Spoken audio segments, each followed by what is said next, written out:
2026-cı ilinizi pullu və şanslı il edin. Bunun üçün sadəcə sizə bir dəfnə yarpağı lazımdır. Dəfnə yarpağının üzərinə qırıq parçalanmış olmasa daha yaxşı olur. Dəfnə yarpağının üzərinə qırmızı flomasterlə feyx işarəsini çəkirsiniz.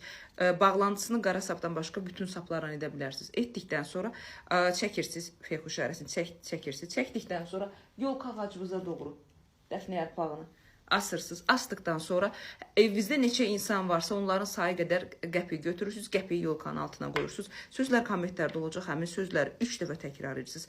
Evinizdə ruzunu, şansı, uğuru, belə deyim də, günəşin Oğlaq bürcünə keçid etməyindən günəş enerjisini aktivləşdirir. Bu günlərdən istifadə etsiniz. 29 dekabra qədər tamamilə 2029-a doğru fokuslanmış, yenilənmiş, enerjili, ruzulu, bərəkətli addımlaya bilərsiniz.